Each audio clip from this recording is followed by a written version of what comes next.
Good afternoon. My name is Mark Amoruso. I'm a Tribeca resident. I am representing myself for the record, but I'm also a member of Community Board 1 and also a member of the Landmarks Committee that was referred to earlier. I didn't attend that Landmarks Committee meeting because I didn't think it would be an issue. I was shocked that our committee actually voted not to landmark this building. Commissioners, have gotten our resolutions before. They read like little novels almost of history. They're 2, 3, 4 pages. And we'll spend nauseam amount of time on arguing about what the color of a trim should be, whether it's historically correct or not. But this resolution starts off like all our others. You know the history. Many people have testified to it. Italian Renaissance, it goes on and praises it. Then it says, we don't think the building should be landmarked. And the reason is not really given. But incredibly, and I've never seen this before, I've been 15 years on the board, it requests that the historic facade be carefully deconstructed, stored, and incorporated into any future design for the site. Now this, to me, is hypocrisy and political correctness ideology to the maximum. I mean, it is just ridiculous. On one hand, the people of the committee are recognizing the fact that there's historical significance because they want to save the facade, but on the other hand, they're saying, tear down the building. So what is it? It's political correctness. Also, it's been mentioned before, and I respectfully request that you keep the record open to July 28th, because you cannot give this resolution any weight. It has not been passed by the full board yet. And there'll be debate, public comment on July 27th. So, and I think as per the city charter, that is required. I'm not 100% sure about that. Thank you. In addition, everything has been mentioned about the historical significance. And what would happen is that if you don't give this building landmark status, every other owner of historic buildings will come in and cite this building and say, you didn't give Park Place, 45 Park Place landmark status. Why are you forcing me to have landmark status? I want to tear down the building and build another 15-story tower. And they will say you're arbitrary and capricious, and you would probably be sued because of that. And you've done it in the past. You guys know the history. You guys, it's a wonderful commission. We're losing our history, and it's up to you guys to preserve it. That's the most important thing. Do not allow political correctness and a lame duck mayor and other knucklehead politicians who are only looking to get reelected influence you guys. You've done a great job in the past, and please continue to do that and understand the historic significance of this building. Even though it's not the most beautiful building, but it does have historical significance in its architecture and its history. Thank you, Commissioner. Thank you very much. Is Rafiq Tefwari here? Then we're going to go on. Pat Meehan? Yep. Oh, there you go. Okay. Hi, Pat. my name is Pat Meehan, and I am here because I support landmark designation of the building. But more importantly, I'm here because I think it's an affront to all of the families that have lost loved ones at 9/11. Mrs. Regenhard was here. There's other people that were here and are still here. And sometimes I wake up and I wonder, what country am I living in? Is this really America? Is this what's going on where we have to come here? These people were killed, innocent people were killed, and we're here debating on whether right in the near vicinity, whether we should put a mosque up or not. I mean, there's a mosque there now. Why does it have to be torn down and built? They can't even get the World Trade Center built, and they're putting this place up first. And I think, personally, I think Bloomberg, Mayor Bloomberg, is not living in the real world, because there are many, many issues that are not discussed regarding Imam Faisal and his different opinions that he says, like saying that we deserve it maybe in some way. I mean, when you signed in the front desk, if you wanted to speak, you know, someone would tell you, well, we're really not here to discuss anything other than landmark decisions, but that's why most people are here. I mean, let's face it. And in another thing, I would like to say thank you to Hunter and thank you to the media, but how much of the media coverage will you see about this tonight? But what about this guy here? You think you'll see him on? He'll be on. And you notice how people come and kneel down. They kneel down at you if you have an opposing opinion.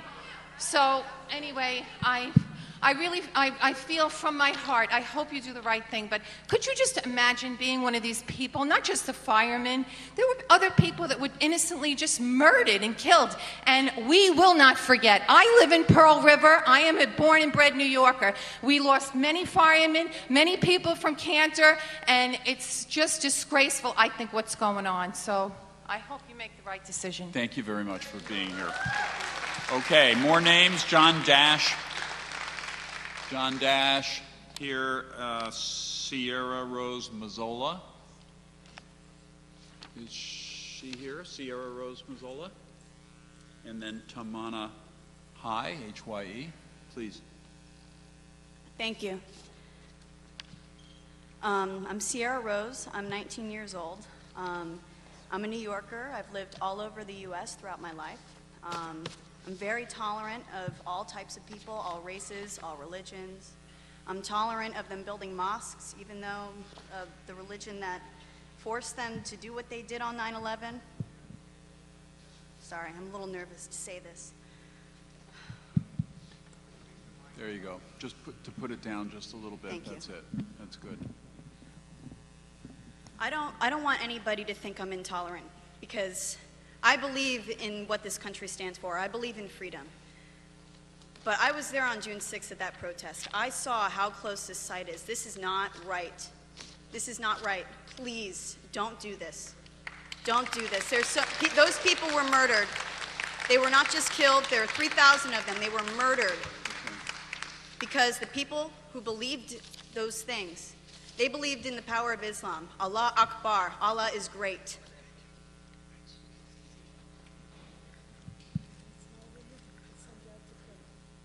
That's right. Don't do this. Please don't do this. Please, please, please don't do this. I'm so nervous. I have so much to say, but I'm so scared to say it.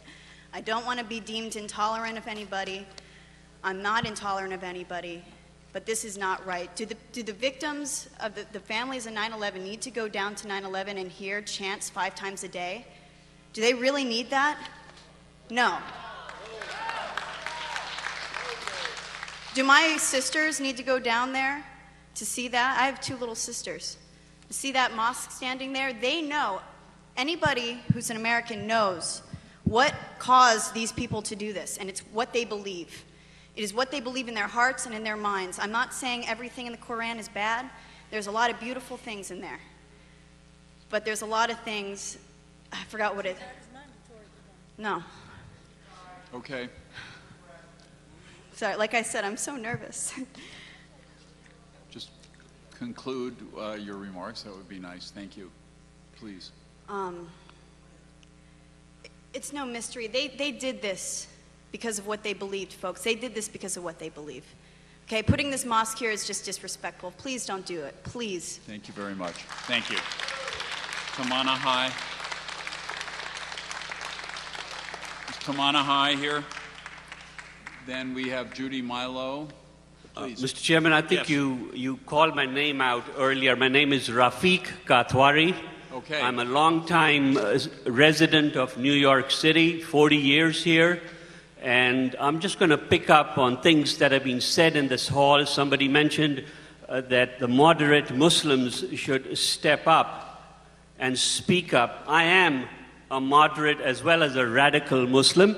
I'm radical because I studied at Columbia University. I was taught by some of the finest professors over there. And I am moderate because I like to drink beer. Mr. Chairman,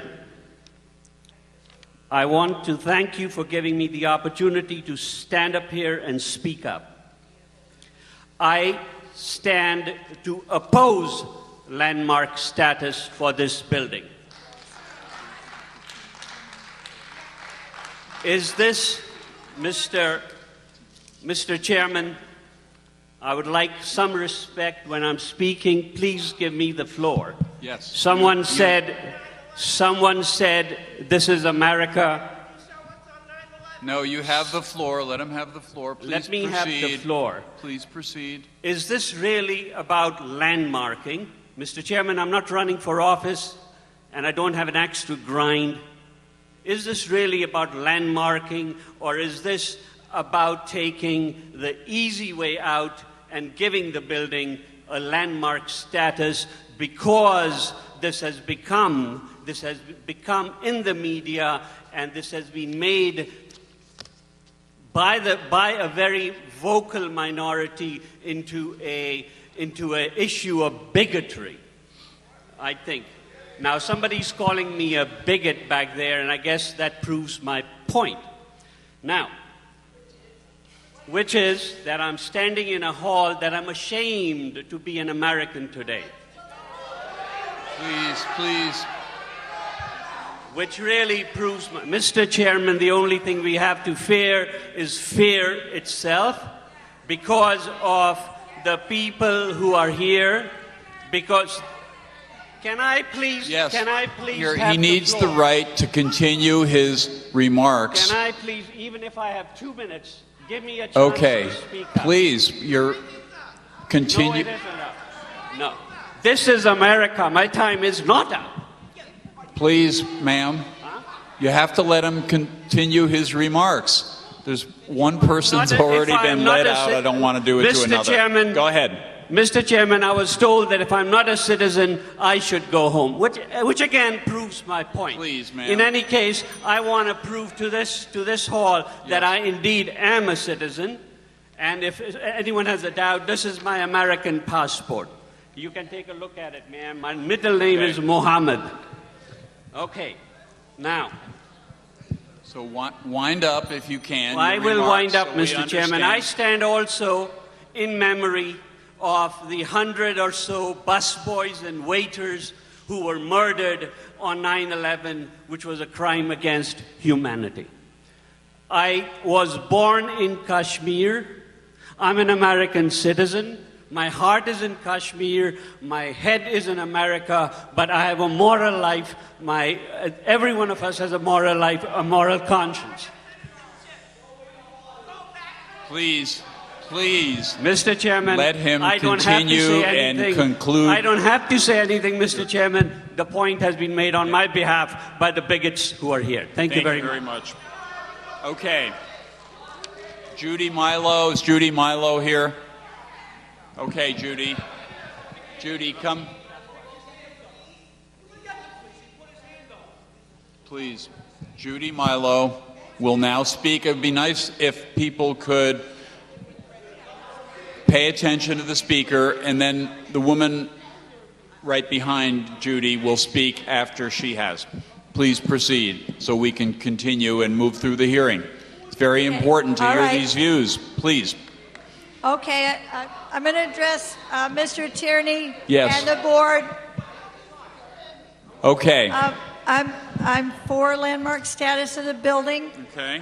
for a couple of reasons. First reason is I'm from Queens, and I've seen what's been done to a lot of 1- and 2-family houses in Queens. Before the zoning was changed, developers took over and they tore down a lot of little houses and put up ugly monstrosities, which a lot of people agree with.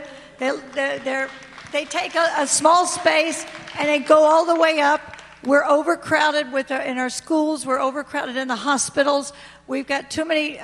This is happening too much. I know they finally did change the zoning, but to me, tearing down this building and building something else, not giving it landmark status, is doing the same thing.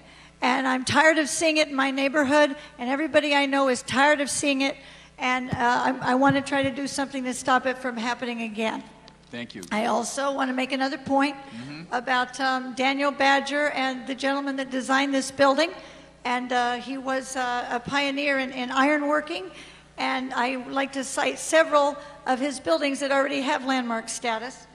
Just briefly, 287 Broadway, 105-107 Chambers Street, 488, 492 Broadway, 67 11th Street, 361 Broadway, 3442 West 14th Street.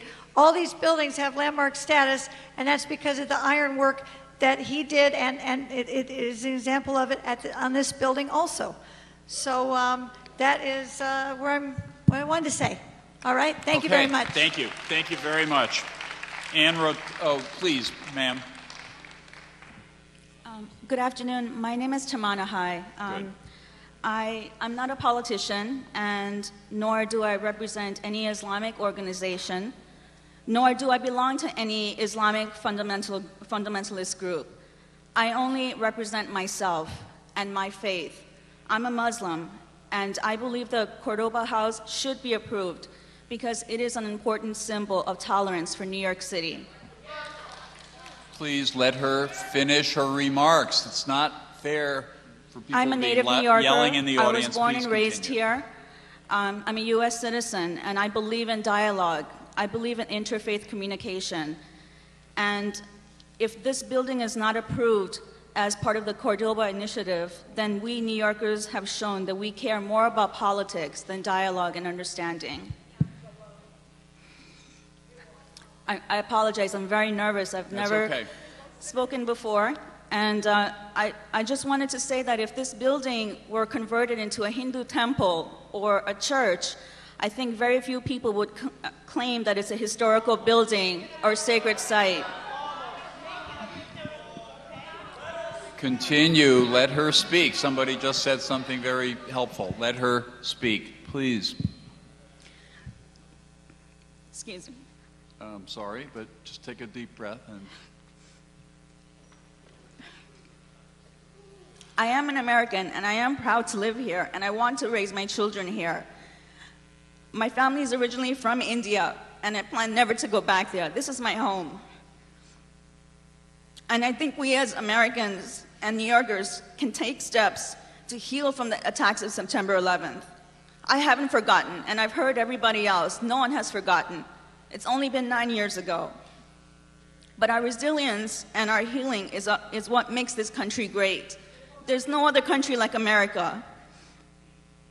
And that's why granting the approval of the Cordoba Initiative should happen, because tolerance is much more powerful than hatred.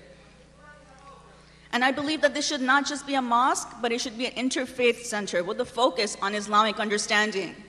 That's what it should be. I don't agree with the fact that it should be a mosque. It should not just be a mosque. It should be a center of interfaith dialogue with Islamic understanding. Thank you. And if Thank you very much. Sorry, just one more point. Sure. If Imam Faisal needs to be investigated, I support that too. I support all the members who are part of this, of the Islamic faith, to be investigated. If people want to investigate me, that's fine too. I'm innocent. I think that this is very important that people be investigated. And I am a Muslim, and I give you all the respect in the world, members who are here, members of the board. And I think that this, sorry. If you could conclude, sorry, that and I just wanted to say that I have not forgotten 9/11, but I know that we can learn from each other. And I think there's a lot of hatred in this room, and it's very disappointing. So please, members of the board, please approve the Cordoba Initiative. Thank you. Thank you. Thank you very much. Ann Rotella. Is Ann Rotella here? Susan Foreman will be next, please. Go ahead. You first, and then to my right. Yes, Please. hi, I'm Ann Rotella. I have no political aspirations. I'm just here as a New Yorker. And I think your job actually should be so easy just based on your job to handle landmark issues, not even all this political stuff. I think our town has lost so many buildings due to overdevelopment. That issue alone should move this up the table. I don't know why it's taken so many years, and it has become a political hot potato because an engine fell on it. Has everyone lost sight of that? So if we are trying to look at this building as something special, we should. Have we forgotten what happened? I mean, I think it's kind of outrageous that you can't separate it and that some of you aren't even looking at me when I'm talking. It's outrageous. This is such a real serious issue for our city.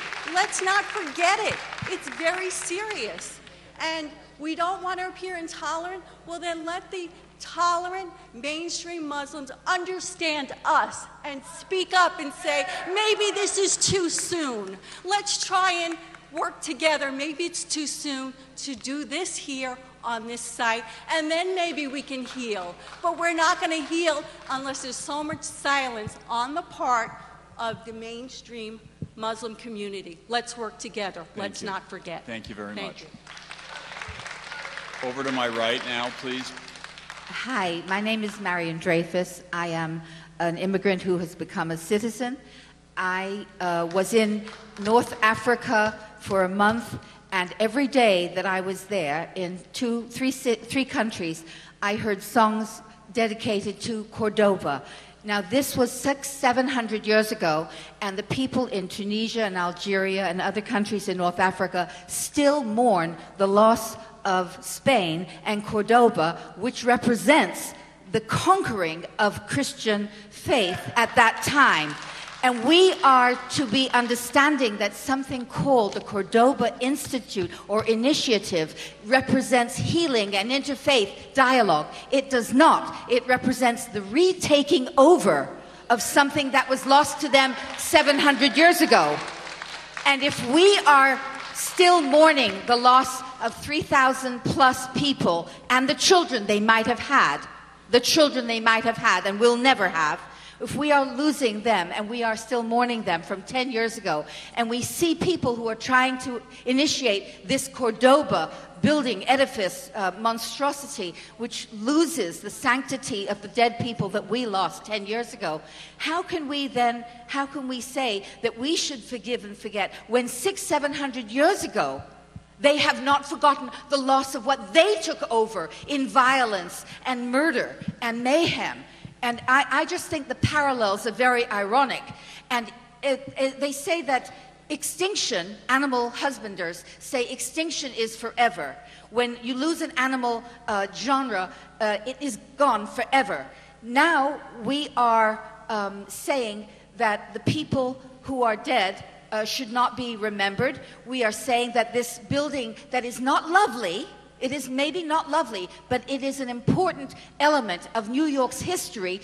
This building ought to be landmarked, not because it's lovely, but because it has many of the earmarks that make other buildings appropriate for landmarking status. And we do not love our children or other people because they're lovely, but because they're innately worthwhile. And this building, too, is innately worthwhile in addition to its sanctity and its status as a representative of something that stood on that day, 9/11, when many people died because of the actions of a few. Thank you. Thank you very much. Please. Good afternoon.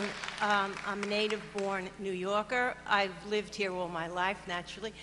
Just state your name if you would. My name is for the Susan record. Foreman. Okay, thank you, Susan. I live in this neighborhood. I've seen building after building be torn down with architectural meaning and significance and beauty. I'm asking you to stop tearing down buildings of 100, 150 years old, especially this one. I've seen churches go down. I remember Penn Station going down, a magnificent, magnificent building. You could cry looking at it. Took 4 years to tear it down. That's how beautiful well built it was. Take this opportunity, do what your job is to save more buildings, especially with this historical significance and sensitivity that has grown around it. I'm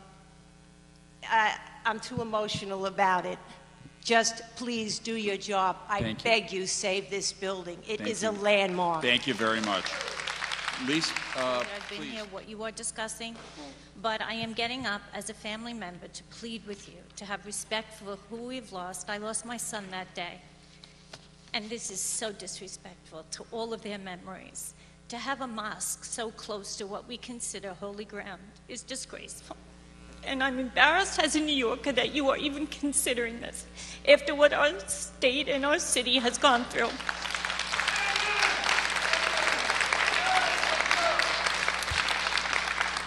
after what's happened, not just to us who are family members, the country as a nation, we suffered tremendously. I've spoken to people all over the country, and they tell me what they were doing that day. Everyone remembers that, just as we remember where we were when Kennedy was killed. How in heaven's name can you permit this to happen when this is so painful to all of us?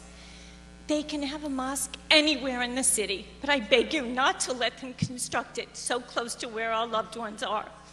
Thank you. Thank you very much.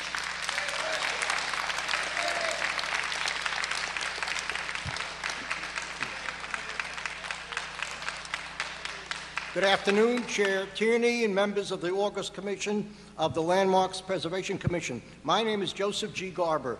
I am a director of the Civil Service Merit Council, a good government group that represented, unfortunately, many of the first responders who are no longer with us. I'm also a member of the 90th Precinct Community Council, PSA 3 Resident Police Council, and Community Board 1 in Williamsburg Public Safety Committee. And most recently, I was the highest-ranking executive board member of the Citizens Police Academy Alumni Association. I'm 100% for landmarking this building. I'm also 100% against building a mosque on this area or anywhere close. No matter how pro-America the current imams are, we cannot project what's going to happen in the future. You have imams that change, just as in the book of Esther, when a new king arose and did not know the Jewish people, and also in Egypt, and there arose a new king Pharaoh. Okay, so number one, we do not know what's going to happen. And the new imam may not be able to keep out Muslims who are pro-American jihad. So therefore I say no, no, no.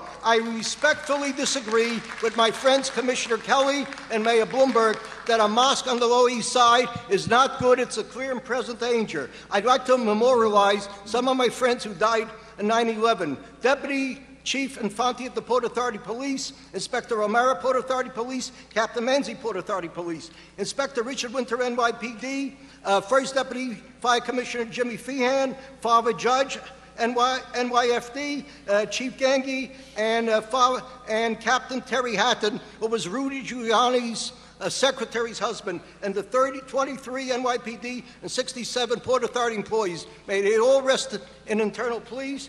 And peace, please. Landmark 45 Park Place. Thank you. Thank you. Thank you very much. Someone else? Let me call those names again, or more names. Lisa Frenchick, Robert Conlon Moore, Peter Davies, MDS. Oh, MDS, please come to the mic. Yeah. What's your name, or state your name for the record? My name is Peter Davies. Okay. I just want to focus more on the early historical aspects of 47 Park Place. Up until, you may know this, but it hasn't been brought up. Up until about 1850, this property was part of Columbia College. That stretch of Park Place was not cut through until about 1850. And apparently, when this property was transferred over to new ownership, this was one of the first buildings that was built on the new Park Place. There are photographs showing the cutting through of Park Place from those early years. I'm not here to say one way or the other if you should landmark this property or not. I'm just bringing some historical perspective. Most likely the foundations, because of the way buildings were built back then, of the original Columbia College buildings probably still exist. If you look at the maps of that time, the way that Park Place was cut through, you can actually see that this building probably rose from across where the original Columbia College buildings were. It should also be pointed out that I think you all are being given accorded a little too much power beyond what you have today in terms of this site. If this building were landmarked, there are zoning issues that would allow the lot next door at 4951 to be built upon without anything that landmarks can do, so the owner is free to build upon that portion of the lot as they see fit. And the FAR for the 4547 does allow building up a vertical enlargement on the existing property if it were to be landmarked. So the owner would have the ability to use the existing building and build up as he sees fit in accordance with zoning. So just wanted to bring those things up. Good luck. Thank you. Thank you for being here. MDS Dreyfus, I have on this sign-in sheet. And Gary Thenard, not sure, P-H-A-N-R-A-R-D. Wilton Avellano, please. And then while you're coming up, if Anthony Williamson or Jacqueline Kroshek are here, they should go to the other mic. Thank you. Okay, please. No, it's okay. Thanks. My name is Wilton Arellano. I'm currently a student, and I'm an American citizen, but I was born in the Middle East. I was born in the country of Oman. I came here when I was very young, so I have pieces of other cultures inside of me that I'm bringing here to America. I'm Filipino myself. I'm not of Middle Eastern descent, but as a visitor that has been adopted by this country, I'm very proud to say that I love America. And what I stand for today, I'm just navigating myself into this issue recently, but what I stand for today is transparency between both sides. That I would like to hear from the people that are putting up this site, this mosque, what their true intents are, and just hearing before them editing the site just to make it more publicly appealing. That's not what I want. I also support the interfaith idea and about Islamic awareness. That seems more appropriate, but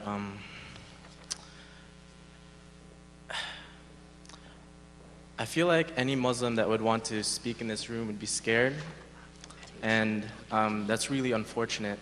I hoped walking into this room, this is the first time for me in a setting like this, that there would be people here ready to listen, ready to hear all sides, ready to know where the other person come from, and I know that you are, but I guess our passions get the best of us. But I'm just speaking as someone that has been adopted by this country, that let's please hear the other side before just cutting it off, and I'm just hoping for their willingness to do the same. Thank you. Thank you very much. Thomas Ognabeni is here representing Carl Palladino.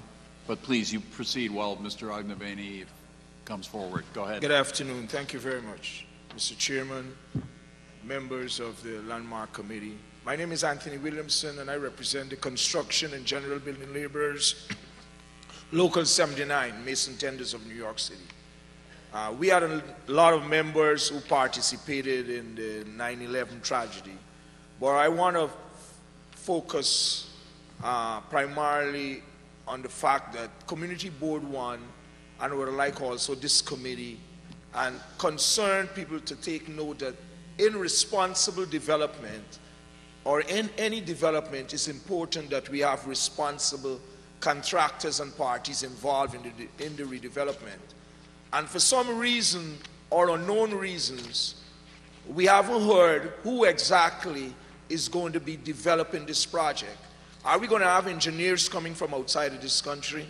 Or are we going to be using the skills and talent that we've got right here in the United States to develop 45 Park Place? These are the questions I would like to ask the developer, because I made phone calls and reached out to the developer, but no one, maybe because of time limits or there are other factors, did not return any call to me or anyone who are involved in the construction industry. I would like to ask these questions. Did anyone from that organization reach out to the building and construction trades and seek advice on how you're going to go about the redevelopment of that project? If we as Americans, we would like to see that structure develop in a responsible manner with labor standards We're talking about union jobs and nothing below the standards of the workers who are right now participating in the redevelopment of Ground Zero. You must bear that clearly in mind. Whatever is the final outcome of this project, I stand here and we will fight to ensure that the redevelopment have labor standards and every person that on that job be treated with dignity and respect. That's why I'm standing here as an American, because of the freedom I enjoy. That's why I'm standing here, and because of the bravery of which we stand for. Thank you. Thank you very much. Thomas Ognabeni.